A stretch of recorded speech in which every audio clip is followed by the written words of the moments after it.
Hello friends, welcome to the Hindu editorial analysis. Today at the 10th of the November 2023 we will discuss editorial published in the Hindu newspaper. आज है 10 नवंबर 2023 और जो आज हम discuss करेंगे editorial वह है जो जीएस पेपर थर्ड इकोनॉमी से रिलेटेड है। और नेक्स्ट जो है हमारे पास जो आएगा GS paper second social justice, और एक आर्टिकल जो है साइंस एंड टेक्नोलॉजी, और एक आर्टिकल जो है सोसाइटी जो वीमेन एम्पावरमेंट से जुड़ा हुआ है। तो देखा जाए तो चारों आर्टिकल काफ़ी ज़्यादा इंपॉर्टेंट है, लेकिन हम पहला आर्टिकल देखें, acknowledge India's economic success too. तो ये आर्टिकल लिखे हैं वी अनंत नागेश्वरम, जो कि चीफ इकोनॉमिक एडवाइजर हैं प्रेजेंट टाइम में फाइनेंस मिनिस्ट्री में, और राजीव मिश्रा ये जो है senior adviser in the ministry of finance government of India. Megha Arora ये जो है इंडियन इकोनॉमिक सर्वे ऑफिस में जो है ये भी हैं, यानी मिनिस्ट्री ऑफ फाइनेंस में रिलेटेड हैं। और राम सिंह जो कि दिल्ली स्कूल ऑफ इकोनॉमिक्स के डायरेक्टर हैं। तो चार जो है डिग्नेटरीज हैं, इन लोगों ने ये आर्टिकल लिखा है। तो देखा जाए तो जब कभी कोई डिग्नेटरीज जो है बड़े पोस्ट पर, कॉन्स्टिट्यूशनल या स्टेचुरी पोस्ट पर बैठे हुए लोग आर्टिकल लिखते हैं तो उन आर्टिकल का काफ़ी ज़्यादा इंपॉर्टेंस होता है। उसके पीछे का कारण यह होता है कि उनके पास एक्सपीरियंस बहुत होता है और एडमिनिस्ट्रेशन को, गवर्नेंस को डायरेक्ट वो हैंडल कर रहे होते हैं। तो अगर देखा जाए तो ये इंडियन इकोनॉमी है, कोविड-19 के बाद देखा जाए ये बहुत तेज़ी से बढ़ रहा है। ऐसा जो है काफ़ी इम्प्रेसिव रेट हमारा रहा है। और 2023 को जो फाइनेंशियल ईयर 2023 में इसको जो है ईयर ओवर देखा जाए, ईयर ओवर ईयर, तो 7.2% की ग्रोथ है। और ये हमारे पूरे वर्ल्ड में जो मेजर इकोनॉमीज हैं उनमें सबसे तेज़ है, फास्टेस्ट है। और फाइनेंशियल ईयर 2024 में भी ये जो है आंकड़ा है आईएमएफ का, इंटरनेशनल मॉनेटरी फंड का, ये जो भारत का ग्रोथ ईयर ओवर ईयर होगा वो 6.3% होगा। अगेन ये फास्टेस्ट होगा सभी मेजर इकोनॉमी में। लेकिन फिर भी देखा जाए तो हमारा ग्रोथ भले बहुत तेज़ है, लेकिन इसमें जो है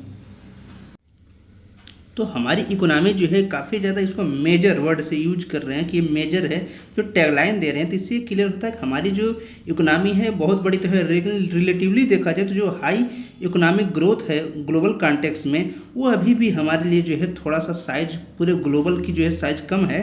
तो हमें जो है अपना जो है कंट्रीब्यूशन और बढ़ाने की ज़रूरत है। और जो हमारी ग्रोथ रेट देखा जाए तो फिर भी, चाहे भले ही पूरे विश्व में ज़्यादा हो, लेकिन फिर भी जो हमारा इम्पोर्ट की वजह से ट्रेड बैलेंस डिस्टर्ब हो रहा है, वो भी अभी उसको उस शौक को ऑब्जर्व करने के लिए सफिशिएंट नहीं है। प्रेजेंट टाइम में भारत जो है 5th लार्जेस्ट इकोनॉमी है वर्ल्ड में, और ये यूएस डॉलर के टर्म में देखा जाए तो। और 2027 तक इन आईएमएफ, इंटरनेशनल मॉनेटरी फंड का प्रोजेक्शन है कि 2027 तक हम 3rd लार्जेस्ट इकोनॉमी बन जाएंगे। तो ये तो बहुत अच्छी बात है कि हम जो है बहुत तेज़ी से बढ़ रहे हैं। और ये जो हम देखा जाए तो जो हमारी रैपिडली इकोनॉमी ग्रो कर रही है, इसको इस बात से भी ध्यान देना चाहिए कि जो हमारी वीक डोमेस्टिक डिमांड है, हमारी डिमांड जो है डोमेस्टिक लेवल पर काफ़ी कम है, ये वीक है, लेकिन फिर भी हमारा प्रोग्रेस हो रहा है। इसका मतलब कुछ न कुछ कहीं ना कहीं फ्ला है। तो ये जो है एक्चुअल में देखा जाए तो अगर एक्सटर्नल डिमांड है लेकिन इंटरनल डिमांड नहीं है, एक तरीके से देखा जाए तो ये एक अनइवन अनसर्टेनिटी को रिप्रेजेंट करता है, जो कि एक मिसमैच हो सकता है फ्यूचर में। कोविड-19 एंड ग्रोथ रेट। अब ग्रोथ रेट को अगर कोविड-19 से देखा जाए तो हमारी जो है ये फास्टेस्ट वर्ड है। तो अगर ईयर ओवर ग्रोथ देखा जाए तो ये जो है एक्चुअल में इसको कंपाउंड एनुअल ग्रोथ से जो है एस्टिमेट किया जाना चाहिए। कुछ लोगों का मानना है कि हमें जो है इस बात को ध्यान देना चाहिए कि हमें एनुअलाइज प्रोग्रेस को देखने की ज़रूरत है कि अगर सपोज करें पैंडेमिक ना हो, तो अगर पैंडेमिक ना होता तो हमारा ग्रोथ कैसा होता, जबकि पैंडेमिक ग्रोथ जो है काफ़ी ज़्यादा हैम्पर्ड हुआ था। अगर देखा जाए तो ईयर ओवर ईयर हमारी ग्रोथ 7.3% है। ये जो है इसमें दो चीज़ें कंप्राइज करती हैं, दो चीज़ें जो है समाहित हैं। First, major analyse progress over the pre pandemic year. तो इसमें जो हमारा जो 7.2% देखा जाए तो एक्चुअली इसमें एनुअलाइज किया गया, इसको वार्षिक स्तर पर रखा गया है जब प्री पैंडेमिक लेवल से इसका एनालिसिस किया गया। और दूसरा जो है एनुअल रिकवरी की हम बात करते हैं, जो पोस्ट पैंडेमिक हुआ, जो कि पैंडेमिक हमारा काफ़ी ज़्यादा लॉस हुआ था।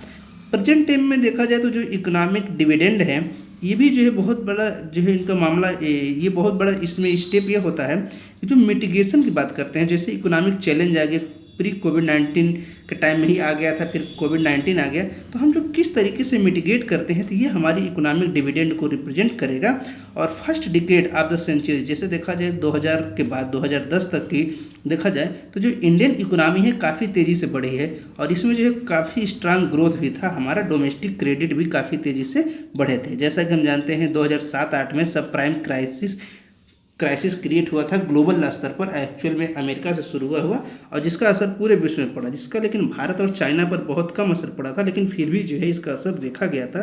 जो डिमांड है एक्चुअल में काफ़ी ज़्यादा हैम्पर्ड हुआ था, जो ट्रेड था वो काफ़ी ज़्यादा वर्ल्ड वाइड स्तर पर, पूरे विश्व स्तर पर ट्रेड जो है सभी देशों का बिगड़ गया था। और इंडियन इकोनॉमी का भी जो ट्रेड जो है डिस्टर्ब हुआ, इसमें जो है बहुत ज़्यादा डेफिसिट हमें देखने को मिला था। इसके पीछे का कारण क्या था? जो सब प्राइम क्राइसिस आई थी 2007-8 में, उसके पीछे का सबसे बड़ा कारण था क्रेडिट बबल। बहुत सारे लोगों ने इतना ज़्यादा लोन ले लिया घर बनवाने के लिए, गाड़ी खरीदने के लिए, एजुकेशन लोन तो नहीं लोगों ने खास कर लिया, लेकिन जो गाड़ी खरीदने, घर बनवाने के लिए या बहुत सारे अन्य कार्यों के लिए पैसे ले लिए, लेकिन उनकी जो है क्षमता नहीं थी, कैपेसिटी नहीं थी और लोन को रीपेमेंट करे, और लोन को रीपेमेंट नहीं कर पाए। स्पेशली जो कारपोरेशन है, जो कंपनियां बड़ी बड़ी हैं, इन लोगों ने ऐसा कर दिया और रीपेमेंट न हो पाने की वजह से क्या हुआ, उनको जो है सारे एसिड जो है नॉन परफॉर्मिंग एसिड में चले गए और जो पब्लिक सेक्टर के बैंक थे वो उनके ऊपर बहुत ज़्यादा स्ट्रेस आ गया। तो यहाँ पर देखा गया कि ट्विन स्ट्रेस आ गया। जो बैलेंस शीट थी एक्चुअल में देखा जाए तो जो बैंक की बैलेंस शीट थी वो काफ़ी ज़्यादा बिगड़ गई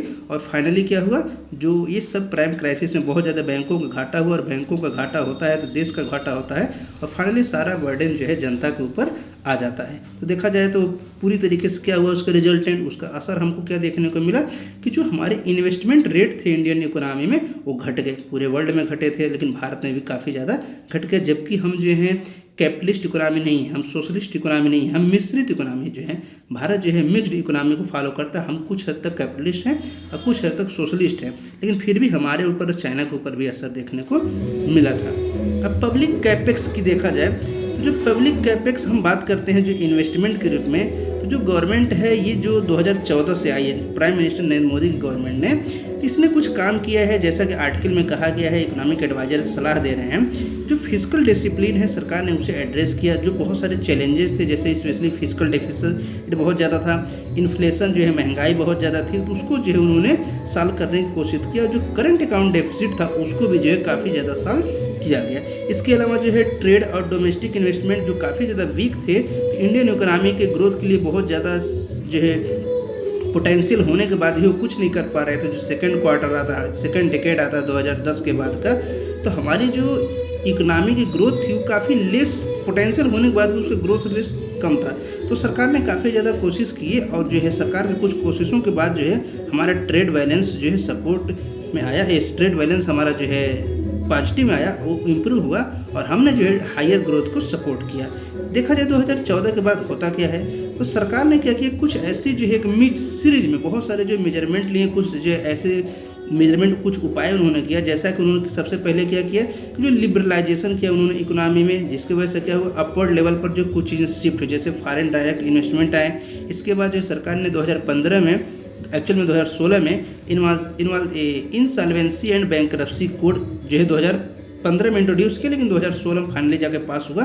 तो सक्सेसफुली जो है बहुत सारी चीज़ों को जो है नॉन परफॉर्मिंग एसेट जो बैंकों के थे उनको जो है सॉल्व करने में जो है हेल्पफुल हुआ। सरकार ने जो है इंसॉल्वेंसी एंड बैंकरप्सी कोड के माध्यम से उन्होंने बहुत सारे जो है बैंक जो लोग हो रहे थे कंपनियां, उनको बचाया, क्योंकि उनको डर हो गया कि कंपनी उनके हाथ से छीन जाएगी। तो जो विलफुल डिफॉल्टर थे उन्होंने पैसे जो है जमा किए। इसके साथ साथ सरकार ने समय के साथ उसमें अमेंडमेंट भी किए, जिससे कि जो कोई फ्लॉ थे या जो कोई कमियां रह गई थी उसको दूर किया गया।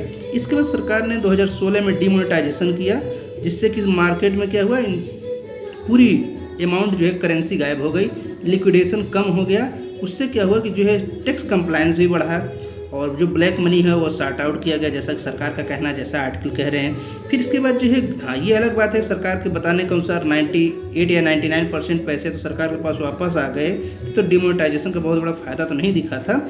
उसके बाद से देखा गया सरकार ने 2000 के नोट भी बंद कर दिए, लेकिन इसका कोई जो है लॉजिक ही नहीं था नोट चलाने का, क्योंकि इतना बड़ा नोट चलाना भारत में एक जो है करप्शन या ब्लैक मनी को ही प्रमोट करता है। तो फाइनली सरकार ने उसको भी वापस ले लिया। 2017 में 1 जुलाई 2017 को सरकार ने गुड्स एंड सर्विस टैक्स लाया, जो कि बहुत बड़ा कदम था। इससे क्या हुआ, जो हायर रेवेन्यू जो सरकार को मिल रही है, आजकल हम आर्टिकल में देखते हैं लगातार कि जो है 1,70,000 करोड़, 1,80,000 करोड़, 1,87,000 करोड़ रुपया सरकार एक महीने में जीएसटी से कलेक्शन कर रही है। इतना बड़ा कलेक्शन सरकार ने स्वयं नहीं सोचा था। जब जीएसटी लाया गया था, सरकार ने पब्लिकली कहा था कि हमारी जो इच्छा है, इंटेंशन है कि 1 लाख करोड़ रुपया हमें अगर हर महीने टैक्स के रूप में जीएसटी कलेक्शन मिलेगा तो हम सेटिस्फाइड रहेंगे। लेकिन सरकार आजकल जो है 1-1.5 लाख जो है 1.25-2 लाख करोड़ रुपए छाप रही है मंथली। तो सरकार के एक्सपेक्टेशन जो था उतना तो उम्मीद करने के बराबर तो मिलता नहीं है, लेकिन फिर भी सरकार को दोगुना मिला। इससे जो है सरकार के पास काफ़ी ज़्यादा पैसा आ गया है। और देखा जाए तो सरकार ने इसके वजह से ही क्या किया, कारपोरेशन टैक्स को कम कर दिया। 2019 में सरकार ने कारपोरेशन टैक्स को इतना कम किया, पूरे वर्ल्ड में हम लोवेस्ट हो गए। अब कारपोरेशन टैक्स जब लोवेस्ट हो गया तो इसका एक फ़ायदा सरकार ने क्या देखा, सरकार ने आखिर इस सोच करके क्या किया कारपोरेशन टैक्स को।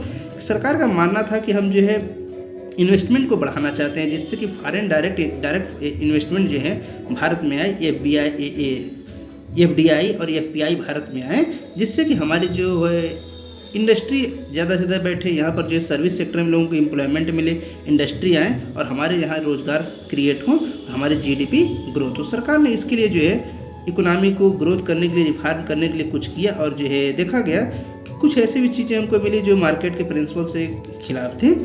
आगे देखा जाए 2022 के फाइनेंशियल ईयर 2022 में देखा जाए तो सरकार ने जो है the government embarked on a large capex program and provide resource support to the state government to increase their capex budget।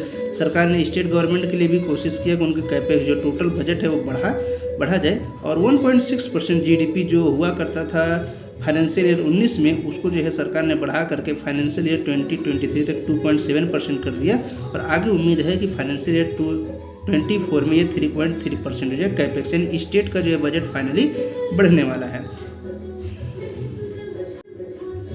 अब गवर्नमेंट जो है कैपेक्स बढ़ा रही है, जिसमें जो है स्टेट का ही बजट बढ़ाने का उनका पर्पज नहीं है। वो चाहते हैं जो प्राइवेट कारपोरेट इन्वेस्टमेंट है उसको भी बढ़ाया जाए। इसके साथ सरकार जो है बैलेंस शीट को स्ट्रांग करना चाहती है। अगर देखा जाए तो एक्सिस बैंक का एक डाटा है जिससे ये रिप्रेजेंट होता है, जो एग्जाम्पल के तौर पर देखा जाए कि जो प्राइवेट कारपोरेट इन्वेस्टमेंट है वो 2023 में 22.4% बढ़ा है, यानी 22.4% इंक्रीज हुआ है। और ऐसा देखा गया जो 19 सेक्टर में से 15 सेक्टर जो प्राइवेट कैपिटल है वहाँ पर इन्वेस्टमेंट जो है बढ़ा ही है, एक्सपेंशन ही हुआ है। यानी जो है सरकार का जो है जो इंटेंशन था उसमें सरकार जो है अपने इंटेंशन में सेटिस्फाइड रही है, वो अपने प्रोग्रेस की तरफ जो है बढ़ी है। आगे देखा जाए जो हमारी इकोनॉमिक ग्रोथ है एक्सेलरेट तो हो रही है, लेकिन गवर्नमेंट का फोकस जो है एक्चुअल में इंक्लूसिव ग्रोथ की तरह। सरकार ने देखा जाए तो जो सरकार ने डिफरेंट मैकेनिज्म अपनाए, डिफरेंट मेजर लिए, उन्होंने जो उपाय किए इकोनॉमिक डेवलपमेंट का, तो उनका जो मेन फोकस था एक्चुअल में वो लॉन्ग टर्म को लेकर के था। शॉर्ट टर्म के पर ज़्यादा, शॉर्ट टर्म में तो हर गवर्नमेंट जो है फोकस करती है, लेकिन उन्होंने लॉन्ग टर्म भी फोकस किया, जिससे कि इंक्लूसिव ग्रोथ को हम देखा जा सके, जिसको फाइनली सरकार ने क्या कहा, सबका साथ सबका विकास। इसके बाद देखा जाए तो सरकार ने पॉवर्टी लाइन से जो लोगों को हटाया है, जो गरीबी से लोगों को दूर किया है, तो बहुत सारे लोगों की जो है लाइवलीहुड इन्हांसमेंट हुई है, स्किल डेवलपमेंट किया गया, वीमेन एम्पावरमेंट किया, और इंफ्रास्ट्रक्चर प्रोजेक्ट में सरकार ने काफ़ी ज़्यादा पैसा खर्च किया, जिससे कि जो पॉवर्टी है, गरीबी है, उसको जो है कम किया जाए। नीति आयोग का रिपोर्ट क्या कहता है कि 2015-16 से 2019 से 21 के बीच में सरकार ने 13.5 करोड़ इंडियंस को जो है गरीबी रेखा से बाहर कर दिया। इससे क्या हुआ, जो गांव के लोग थे, ग्रामीण क्षेत्रों में लोग थे, जो मल्टी डायमेंशनल पॉवर्टी इंडेक्स में उनकी हेड काउंटिंग होती थी वो डिक्लाइन हुई है। और फाइनली जो है भारत सरकार को देखा जाए तो रूरल लिविंग जो स्टैंडर्ड उसमें टेंजिबल प्रोग्रेस देखने को मिला है, जो कि सरकार का जो फोकस था वो सेटिस्फाइड रहा है। और एक्चुअल में सरकार जो बेसिक एमिनिटीज लोगों को प्रोवाइड किया गया है। नेशनल फैमिली हेल्थ सर्वे 2000 जो किया गया है 2019 से 21 के बीच में, वहाँ से एविडेंस हमको क्या देखने को मिला है कि जो क्वालिटी ऑफ लाइफ है, रूरल लाइफ है, वो थोड़ी इंक्रीज हुई है। इसके लिए सरकार ने कोशिश क्या की है, सरकार ने जैसे कि इलेक्ट्रिसिटी प्रोवाइड कराया, इम्प्रूव ड्रिंकिंग वाटर सोर्स को जो इम्प्रूव किया गया, और जो हेल्थ इंश्योरेंस स्कीम है उसके लिए भी सरकार ने काम किया है। लेकिन इसमें जो है जो इलेक्ट्रिसिटी वाला मामला है ये थोड़ा सा हमें सही नहीं लग रहा है, क्योंकि आज भी सरकार के ही डाटा क्या कहती है, वो दो तरह की बातें करती है। एक तरह कहती है हमने इन्हांसमेंट किया है, हमने जो है सरकार 2017 में ही कह चुकी थी कि हमारे यहाँ सरप्लस बिजली पैदा हो रही है, यानी जितनी बिजली की हमारे पूरे देश में आवश्यकता है उससे ज़्यादा बिजली पैदा होती है। फिर सरकार वही कहती है कि गांव में हम 15-16 घंटे ही बिजली दे पा रहे हैं और हम पहले की सरकारों की तुलना में ज़्यादा बिजली दे रहे हैं। जब हमारे देश की बिजली की पूरी डिमांड से ज़्यादा बिजली पैदा हो रही है 2017 में, आज से 6 साल पहले से ही, तो एक्चुअली लोगों को बिजली क्यों नहीं मिल रही। और आज भी बहुत सारे ऐसे गांव हैं जहां पर मुश्किल से 14 घंटे 18 घंटे बिजली मिलती है मुश्किल से। तो सरकार जो है कभी कभी उसके डाटा जो है कुछ जो है हाइपरबोलिक होते हैं, जैसा कि मीडिया वाले करते हैं। तो देखा जाए तो सरकार ने कुछ काम किए हैं, जैसे एग्रीकल्चर में देखा जाए तो सरकार ने जो सपोर्ट की बात की गई है, इसमें जो है फ्रूट, वेजिटेबल, डेयरी प्रोडक्ट, जो लाइव स्टॉक प्रोडक्ट है, कंबाइंड रूप से देखा जाए तो फिशरी में ग्रोथ आई है। तो ओवरऑल रूप से सरकार ने का कहना है कि इसमें ग्रोथ है। जो राइटर है चीफ इकोनॉमिक एडवाइज़र है, इनका कहना है कि जो ग्रोथ मिला है। और फाइनली देखने को ये मिला है कि जो हमारा फूड और वेजिटेबल, जो हमारे जो फूड बास्केट होते हैं, जो इकोनॉमी में जो हम प्राइस वगैरह डिसाइड करते हैं, इन्फ्लेशन डिसाइड करते हैं, तो उसमें देखा गया कि 19.4% का इंक्रीज हुआ है फूड बास्केट के इसके जो है इंडेक्स में। अब देखा जाए तो जो लाइव स्टॉक प्रोडक्ट है, इसमें भी सरकार का कहना है कि जो है एग्री प्रोडक्ट फूड है उसमें 38% का ग्रोथ देखने को मिला है। इस तरीके के सरकार को देखा है, सरकार ने काफ़ी देर डाटा वगैरह दिया है। और सरकार का कहना है कि जो लार्ज पॉपुलेशन तो है फर्स्ट लेवल पर, दूसरे पर देखा जाए तो हमारे जो पर कैपिटा जीडीपी है नियरली 2400 $2400 है। और भारत जो इसके लिए काफ़ी ज़्यादा अवेयर है कि हम जो हाई इनकम स्टेटस हमारा हो, हमारी इनकम बढ़े। लेकिन हम बता दें, ये सरकार का कहना है, लेकिन फिर भी भारत से ज़्यादा इनकम जो है पर कैपिटा इनकम जो है भूटान, श्रीलंका जैसे देशों का, जो कि हमारे सामने जो है बहुत छोटे देश हैं, गरीब देशों में काउंटिंग होती है, उनसे हमारी जो है पर कैपिटा इनकम काफ़ी कम है। तो कुछ चीज़ें हाइपरबोलिक भी होती हैं। तो ये था आर्टिकल जो कि चीफ इकोनॉमिक एडवाइज़र ने लिखा था। Women in red, A menstrual hygiene policy should provide a range of services. देखा जाए तो वीमेन से रिलेटेड, वीमेन एम्पावरमेंट, ये जो जीएस पेपर पर यूपीएससी सिविल सर्विस के जीएस पेपर फर्स्ट के सोसाइटी पोर्शन से रिलेटेड है, वीमेन एम्पावरमेंट से। और इसमें जो है इसको देखा जाए तो हेल्थ इशू से भी रिलेटेड है, जो कि जीएस पेपर सेकंड में है। तो ये फर्स्ट और सेकंड दोनों से है। फर्स्ट का देखा जाए वीमेन एम्पावरमेंट, और स्पेशली जो सेकंड का पोर्शन है हेल्थ इशू को लेकर के उसमें है। तो देखा जाए तो सुप्रीम कोर्ट ने, जिसमें चीफ जस्टिस ऑफ इंडिया ने सेंट्रल गवर्नमेंट को 4 हफ्ते का टाइम दिया है, और उन्होंने कहा कि मेंस्ट्रुअल हाइजीन पॉलिसी सरकार बनाए कि जो सैनिटरी नैपकिन है, जो उनको महिलाओं के पीरियड आते हैं उनमें जो है सैनिटरी नैपकिन जो उनको प्रयोग करना चाहिए, उसके डिस्ट्रीब्यूशन की पॉलिसी सरकार बनाए। सरकार को जो है गाइड किया गया है, जो डायरेक्शन दिया गया है कि इसके साथ साथ सरकार ये भी ध्यान दे कि जो नेशनल मॉडल बनाए कि जो नंबर ऑफ गर्ल्स टॉयलेट हैं, जो पर फीमेल की बात देखा जाए, पॉपुलेशन के अकॉर्डिंग देखा जाए, जो कि कितने महिलाओं पर कितने टॉयलेट हैं, ये जो है गवर्नमेंट एडेड और रेजिडेंशियल स्कूल में जो है फिक्स किए जाएँ, सुनिश्चित किए जाएँ।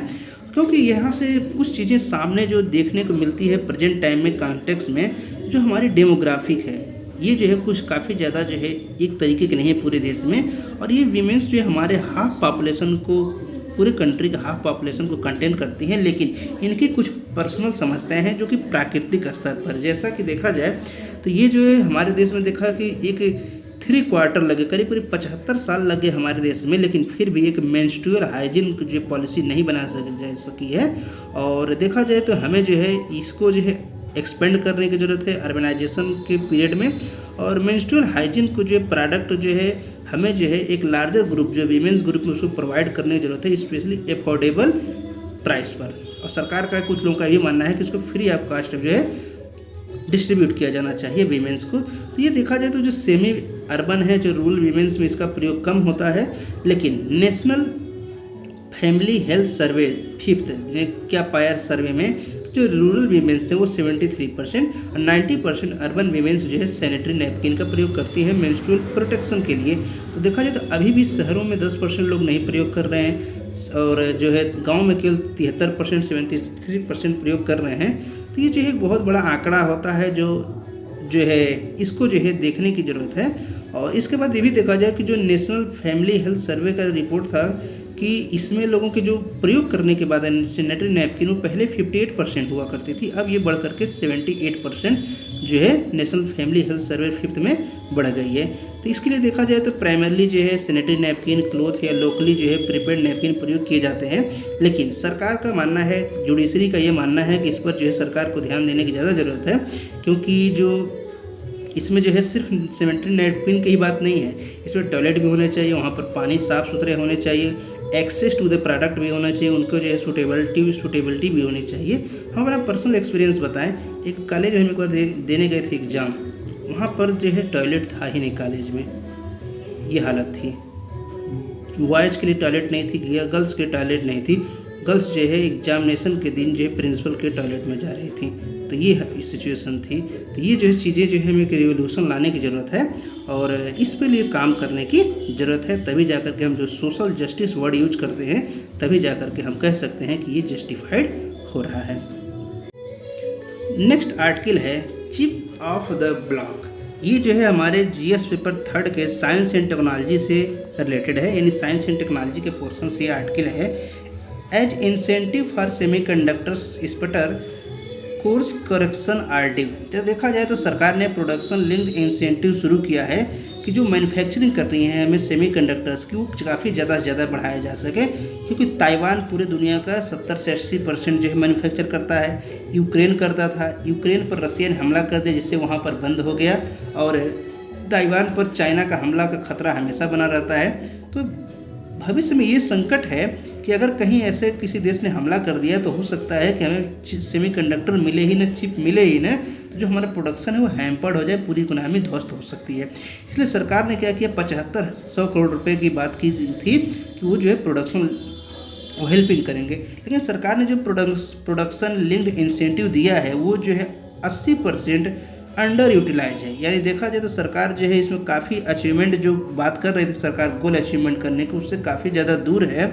और इसमें देखा जाए तो हमारी जो फैब्रिकेशन के बाद एक कैपेबिलिटी की बात करते हैं, हम कैपेबिलिटी इस्टेब्लिशमेंट करेंगे, तो ये जो है हमें सूटेबल नहीं देखने को मिल रहा है। प्रोडक्शन लिंक्ड इंसेंटिव की स्कीम की देखा जाए जो आईटी हार्डवेयर है ये जो है करीब 17,000 करोड़ रुपये आता है, और सेमीकंडक्टर का एंड डिस्प्ले का जो खर्च जो देखा जाए तो ये करीब 38,601 करोड़ रुपये इनके जो इन्वेस्टमेंट वाले मॉडल आते हैं, लेकिन एक्चुअल में जो भारत में खर्चे हैं, लेकिन एक्चुअल में सेटिस्फाइड नहीं हो पा रहे। तो सरकार का मानना था कि अगर जो है इंसेंटिव देंगे तो जो है बहुत बड़ा इंसेंटिव सरकार देने के लिए रेडी थी। अगर इंसेंटिव देंगे तो इससे क्या होगा, बहुत बड़ा एम्प्लॉयमेंट जनरेट बहुत सारे लोग जो है एम्प्लॉयमेंट मिलेगा, एम्प्लॉयमेंट जनरेट होगा, और यहाँ पर जो है हम वैल्यू एडिशन भी कर सकते हैं। इससे क्या होगा, हमारी ओवरऑल रूप से इकोनॉमी ग्रो होगी, हमारा फ्यूचर भी सिक्योर होगा, और यहाँ के लोग जो है स्किल्ड भी हो जाएंगे। तो ये हमारे लिए काफ़ी ज़्यादा जो है हमको एडवांस करने के लिए हमारे लिए सही था, और एक ऑटोमेटेड सिस्टम भी बन जाता जो मैन्युफैक्चरिंग फैसिलिटी को प्रमोट करता।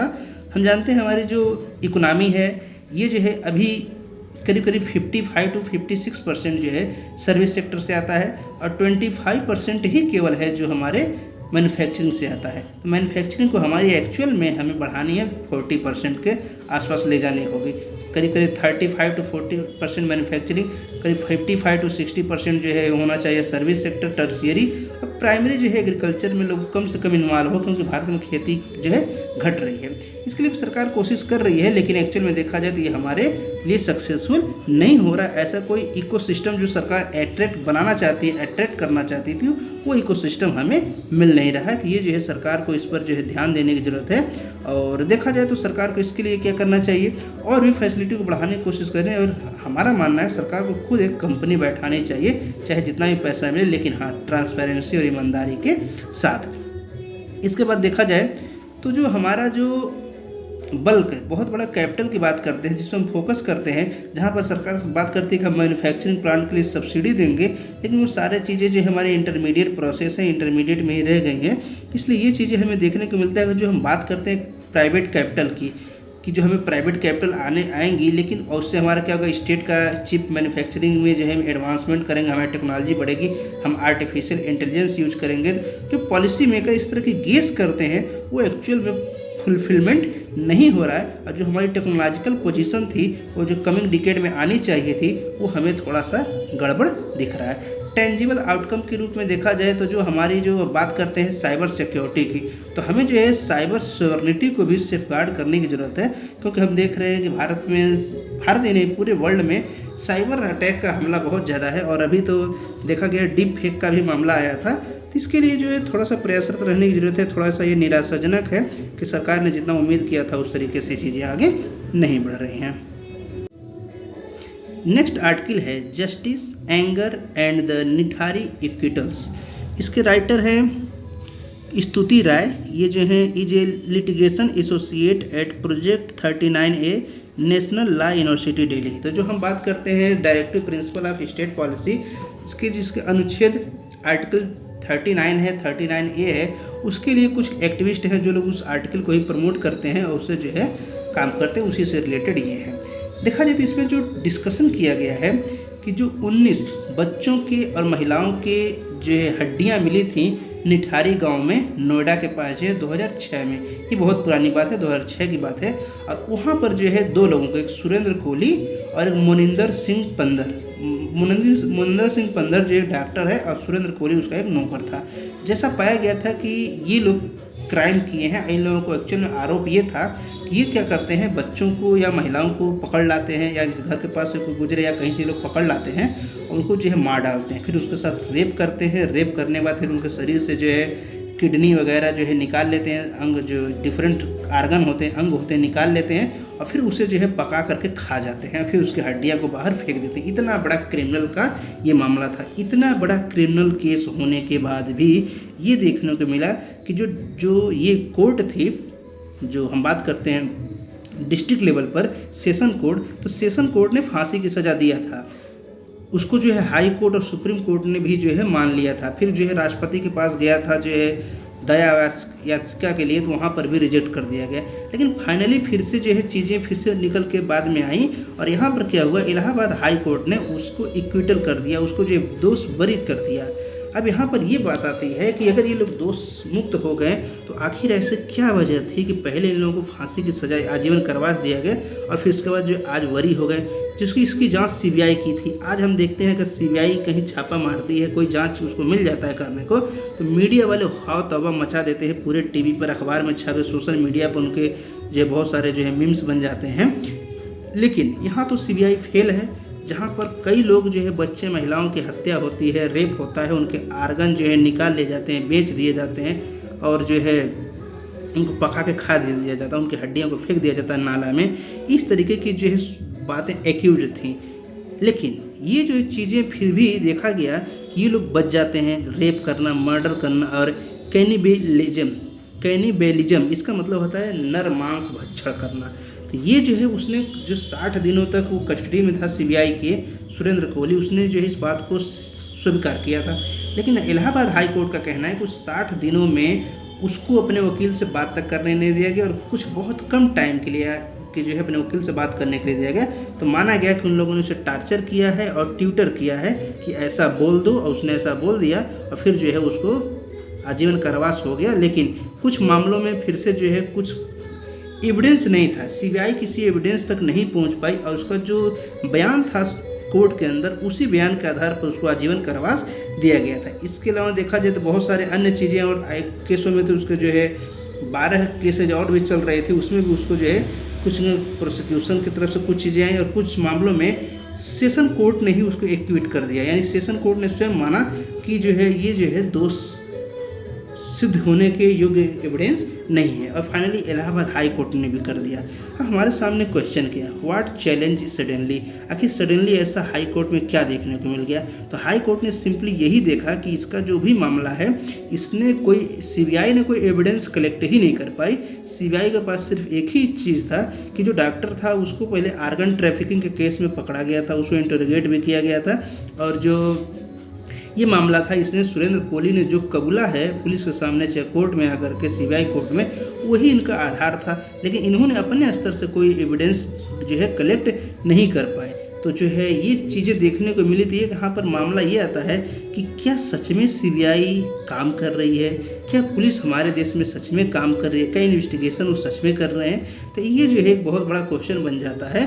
और देखा जाए तो जो इन्वेस्टिगेशन एजेंसियां हैं उनके कंडक्ट पर ही क्वेश्चन खड़ा होता है कि क्या वो सच में काम कर रही हैं या वो दिखावे के लिए काम कर रही हैं। तो ये जो है काफ़ी ज़्यादा ग्रेव कंसर्न का मामला है कि 16 लोगों की लापता हो जाते हैं, मृत्यु हो जाती है, हड्डियां मिलती हैं, लेकिन प्रेजेंट टाइम में उनके जो है हत्या के लिए कौन जिम्मेदार है कोई पता नहीं है, और जो था एक्यूज्ड वो छूट गया। इसी तरीके का मामला सुप्रीम कोर्ट में कुछ समय पहले आया था। 4 लोगों ने एक लड़की का अपहरण किया, रेप किया, फिर उसको जान से मार दिया।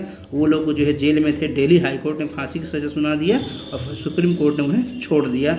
तो इस तरीके की चीज़ें आती हैं कि क्या अगर कोर्ट ये बात करती है कि हमें किसी भी व्यक्ति को जब तक कि दोष सिद्धि न हो जाए सज़ा नहीं दे सकते हैं, और बिना एविडेंस के सज़ा नहीं हो सकती है, चाहे वो दोषी हो या दोषी न हो। तो क्या सच में जांच एजेंसियाँ काम कर रही हैं या वो सिर्फ पैसा अपना जेब भर रही हैं? उनको मोटी मोटी सैलरी चाहिए, अच्छी अच्छी गाड़ियाँ चाहिए, और जो है आजकल सोशल मीडिया पर पोस्ट करना है।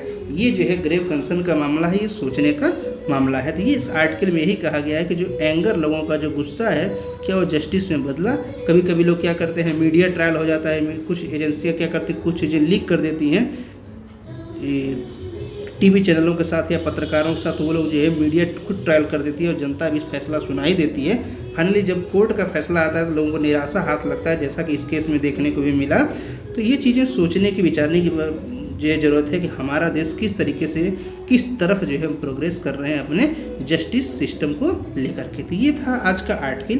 तो अगर चैनल पर आप नए हैं तो चैनल को सब्सक्राइब जरूर करें, और चैनल पर वीडियो जो है उन्हें देखें, लाइक करें, शेयर करें। So thanks for the watching the video. जय हिंद, जय भारत।